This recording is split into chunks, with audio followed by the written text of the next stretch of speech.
Welcome to this episode of Jing TV, where we're looking at massage myths and the question of contraindications.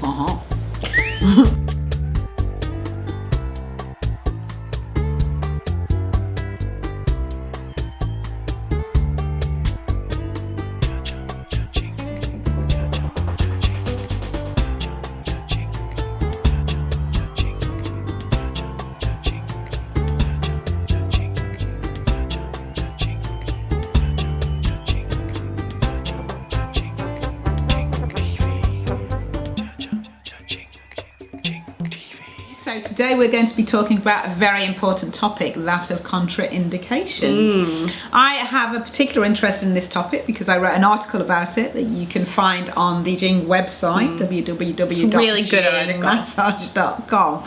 I think contraindications are interesting. What we found from our time in the UK is that they are very differently taught in the UK than they are in the US.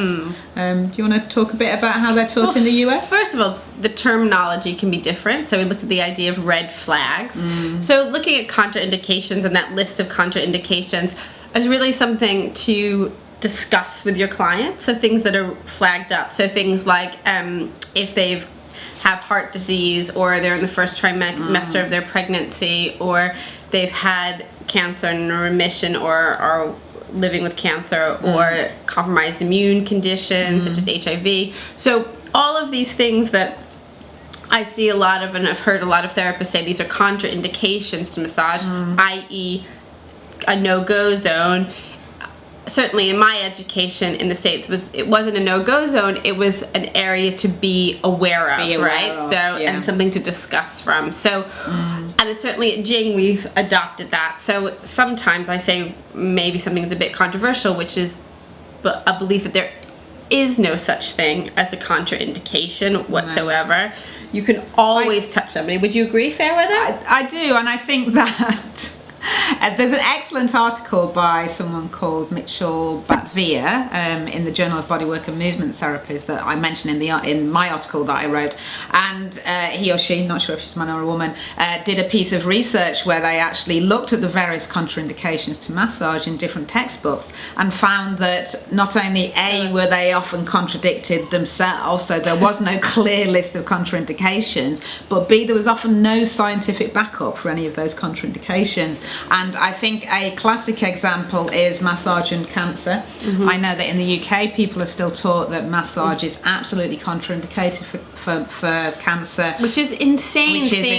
The amount of hospice care that massage therapists are offering. Also the Macmillan Trust and lots of more progressive organizations dealing with people living with cancer really and this advocate is not new. No, massage therapists have been working with cancer for 20 odd years. There's loads of books written about it. It has very positive effects. Researchers back that up. Both psychologically and physically, and psychologically is just as important, really, especially with people living with long-term illnesses. But people are still being taught that they shouldn't massage anybody with cancer. People still have the idea that they can spread it more, and that's really, really antiquated thinking.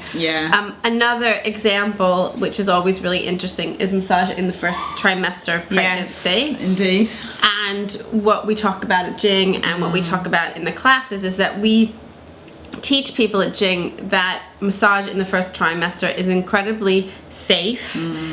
It's been exercised and used in many cultures for many, many years about actually keeping the fetus safe and the women in a good, healthy space. But what's happened is our society's become very litigious. And obviously those of you who know a bit about pregnancy know that a miscarriage is most likely in the first trimester and wouldn't necessarily be caused by massage therapy, but it might happen concurrently. And so massage therapists are cautioned around working with women in the first trimester that they don't know well, just because human nature is if something goes bad, it's really hard to look at ourselves. It's always easy to blame somebody else. So it's more about that rather than you actually causing. And I think again there is no evidence to back up that giving a massage within the first trimester can cause miscarriage. So I think that's something to be aware of. And I think the other big thing to realise is that a lot of the contraindications that we are all taught actually apply to Swedish massage. That's true. Yeah. And Swedish massage, as we know, is not the only form of massage treatment. So if you do AMA or acupressure based techniques, or trigger point or myofascial release, stretching, there are so many things that you can do, even energy work. And what we usually say is there is usually something that you can do. Yeah. And we're much more into people being educated about contraindications, to think, why is this contraindicated? What shouldn't I do and why? That's right. And to make an informed decision about it. We're a very big fan of the decision tree approach. Tracy Walton does a great book out on that, where you're just actually making informed decisions about what to treat and not to treat, rather than getting this blanket list of do not treat ever, because frankly you'd never have a massage practice. No, absolutely. You'd have nobody left to work. And so it's just thinking about using common sense, going back and looking at those contraindication sheets and thinking, okay, right, so if somebody has diabetes, or somebody has had a heart condition, or somebody has an inflamed site, what do I need to know about that? What would be safe practice around that? And what can I offer them differently? So we really feel like there's always something, which is obviously why we teach so many different courses at the Jing Institute. You can come to see us in Brighton. We actually also teach all over the UK. You can look us up in London, Edinburgh, loads of different places. And then you can also find out all the courses on www.jingmassage.com. And we do a great working with cancer course we also. Do. Yeah, great. And simple lymphatic drainage. And so come table tie. And find us on Twitter and Facebook, Jing Institute, and also you can subscribe on iTunes. All right, see you soon. See you soon.